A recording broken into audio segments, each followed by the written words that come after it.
The lights inside the theater dimmed just a little more than usual, not enough for the audience to realize something special was about to happen, but enough to make the air feel heavier, almost electric.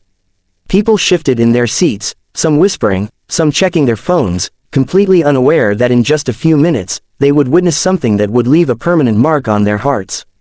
Backstage, 48 children stood shoulder to shoulder, hands trembling, eyes closed, breathing in unison as if they were one single soul instead of dozens of young voices. They came from Cebu, the Philippines, carrying with them stories of poverty, loss, discipline, faith, and dreams bigger than the ocean that surrounded their islands. None of them knew for sure what would happen when they stepped onto that stage, but every single one of them knew why they were there. As the announcer called their name, the curtain slowly pulled back, revealing a sight that immediately changed the mood of the room. 48 Filipino kids walked onto the stage in simple, coordinated outfits, their faces calm but their eyes shining with a mix of fear and hope. The audience clapped politely at first, unsure of what to expect. Simon Cowell leaned back in his chair, arms crossed, his expression neutral, almost guarded. He had seen thousands of acts, countless choirs, children groups, and emotional stories. It took a lot to truly surprise him now. The kids arranged themselves quietly, no rushing, no confusion. Their discipline was striking. Each child knew exactly where to stand, how to position themselves, how to breathe. The theater grew quieter, not because someone asked for silence, but because people naturally stopped talking. Something about the stillness on stage demanded respect.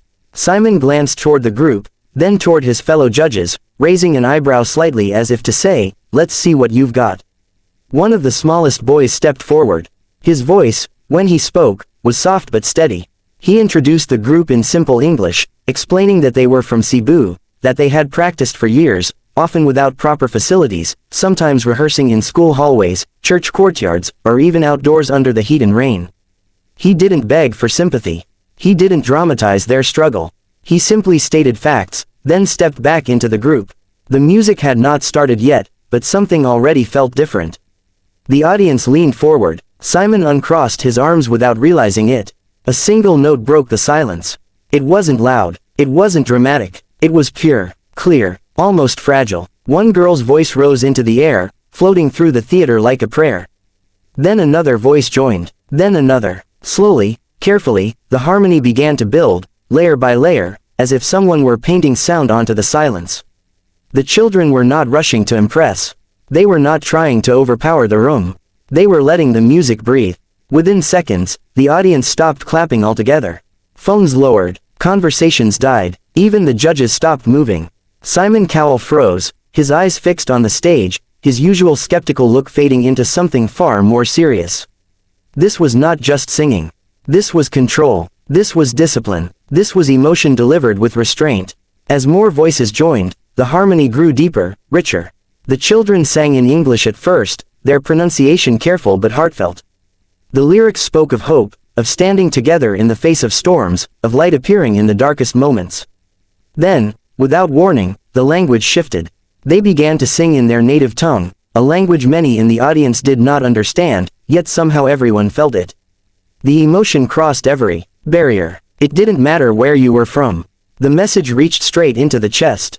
The sound filled the theater, not in a loud, explosive way, but in a way that wrapped around people, sinking into their bones. Some audience members felt tears in their eyes and didn't even know why. The children's voices carried a kind of honesty that cannot be taught, only lived. Simon leaned forward now, elbows on his knees, mouth slightly open. He wasn't smiling. He wasn't frowning. He was listening, deeply. For someone known for his brutal honesty, this silence was rare.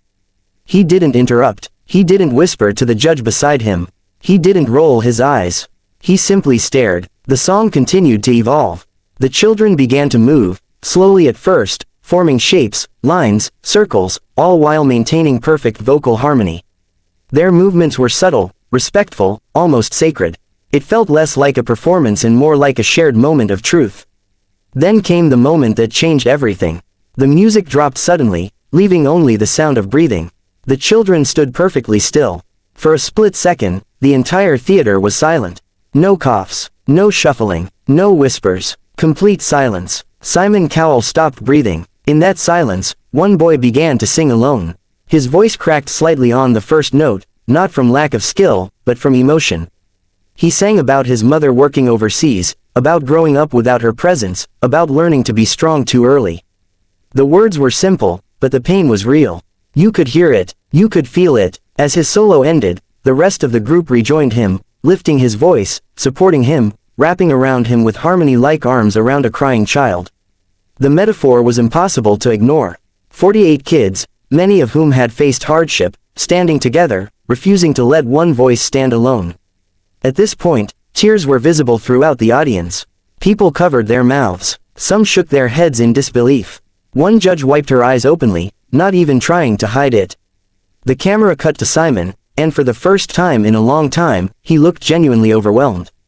The children reached the final section of their performance. The harmonies swelled, rising higher and higher, not screaming, not forcing, just expanding. Their faces showed concentration, faith, and a quiet kind of courage. They were not thinking about fame. They were not imagining headlines. They were singing for something deeper. The final note hung in the air, trembling, then faded gently into silence. No one clapped, not because they didn't like it, but because no one wanted to break the moment. For several long seconds, the entire theater remained frozen. Simon Cowell sat perfectly still, eyes locked on the stage, his expression unreadable. It was as if time itself had paused, unsure of how to move forward after what had just happened. Then, slowly, Simon stood up. The audience erupted. The applause was thunderous, but even that felt small compared to the weight of what had just been experienced. Cheers filled the room. People stood, some crying openly now, others shouting words of praise.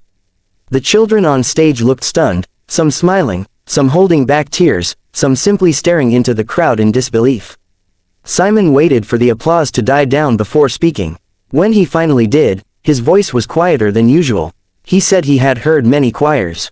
He said he had seen many talented children. But what he had just witnessed was different. He talked about discipline, about unity, about emotion that couldn't be faked. He admitted that at first, he didn't know what to expect. He admitted that he was wrong to be skeptical. He paused, looking at the children again, then said something that made the audience gasp. He said that moments like this are the reason the show exists. Not for competition, not for ratings, but to remind people what real talent looks like when it comes from truth. The children listened silently, some wiping tears from their cheeks. One of the judges asked how they managed to stay so synchronized, so emotionally connected. A girl answered, explaining that they prayed together before every rehearsal, that they learned to listen to each other not just with their ears, but with their hearts. She said that when one of them is struggling, the others sing a little louder for them. That answer alone brought another wave of applause. Simon looked down for a moment, then back up. His hand hovered over the button. The golden buzzer had already been used earlier that season. Everyone knew that. The tension returned, thick and heavy. Simon smiled faintly and said that even without a button, he wanted them to know something. He told them that what they did tonight would travel far beyond this stage. That people watching around the world would feel it. That sometimes, winning isn't about trophies, but about touching lives. The children bowed together, a deep, respectful bow, thanking the judges and the audience.